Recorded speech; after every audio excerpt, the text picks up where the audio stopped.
Today, we are pulling back the curtain on a process you've probably never even thought about, but one that affects the health and safety of, well, all of us.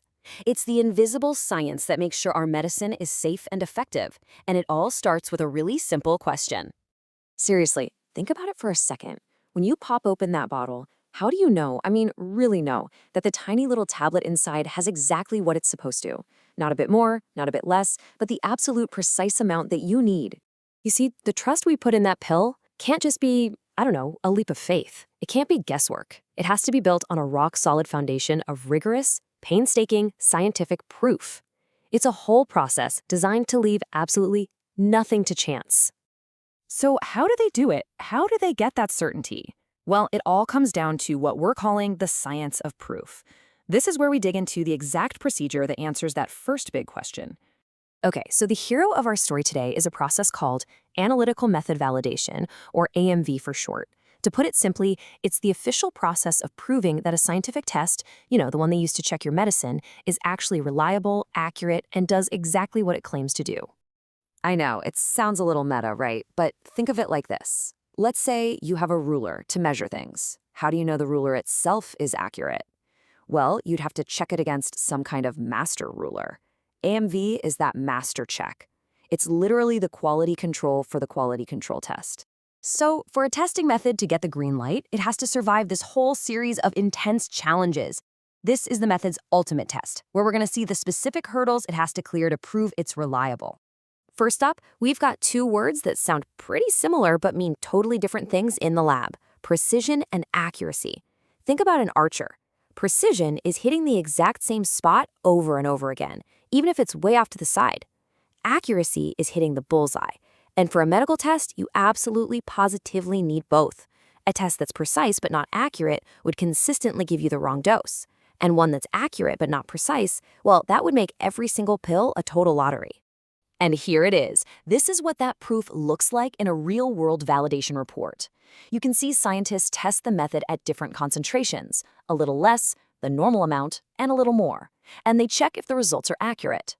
If you look at that percent recovery column, the numbers are incredibly close to a perfect 100%.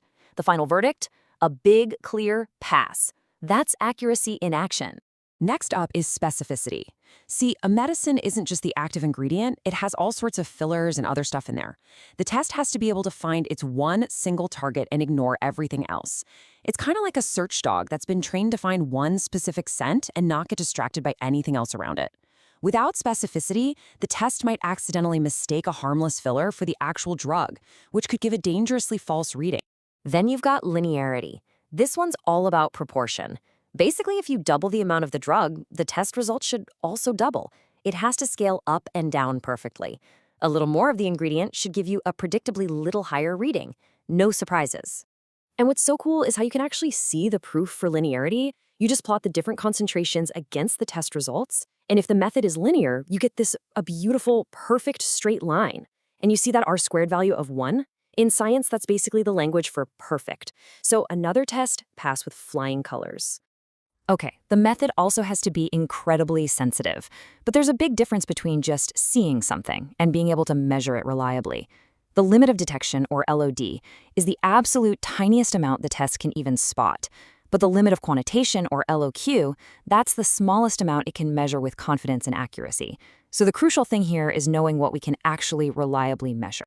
Now for maybe the most intense part of the whole validation process, something I like to call the torture test. The official name is forced degradation. This is where scientists intentionally try to break down the medicine, just to see if the test can still do its job, even under the absolute worst conditions. And trust me, they do not hold back. They hit the drug with harsh acids and bases, they try to oxidize it, they bake it under super high heat, and they blast it with UV light. So why do all of this?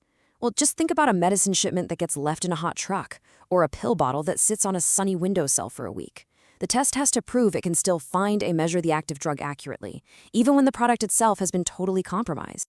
So how is all of this organized? This isn't just random chaos. It follows a really strict, methodical plan. We'll call it the validation blueprint, and it provides the framework for absolutely everything. The whole thing follows this clear, logical flow. First, you write the plan, which is called the protocol. This document lays out every single experiment and exactly what counts as a pass or fail. Second, you actually perform all those grueling tests we just talked about. And third, you document everything, and I mean everything, in a final report. And this right here is what that first step looks like. This is the cover page of a real-world validation protocol. It's a formal, super-controlled document that's basically the blueprint for the entire study. Every little detail is planned out before a single test is even run. And this isn't just some machine running on its own in a dark room. It's a very human process. You have a QC analyst who prepares the protocol and runs the tests. Then a QC manager reviews all of that work. And finally, a QA, or quality assurance manager, gives the final sign-off. It's a whole system of checks and balances run by dedicated experts. Okay, we've just gone through a ton of technical details, but let's zoom out for a second and connect all this back to the real world. Why does any of this really matter? Because this process, this analytical method validation, it's the absolute bedrock of quality control in the pharmaceutical world. It is the fundamental proof that the systems we use to check our products are themselves trustworthy. Ultimately, what this all comes down to is confidence. Confidence for doctors, confidence for pharmacists, and most importantly, confidence for you. This invisible work is what guarantees the safety, the quality, and the effectiveness of the medicines that we and our families rely on, day in and day out. So the next time you open a medicine cabinet, just remember what's behind that simple little pill. It's not magic, and it's not blind faith. It's the invisible science that builds our visible trust.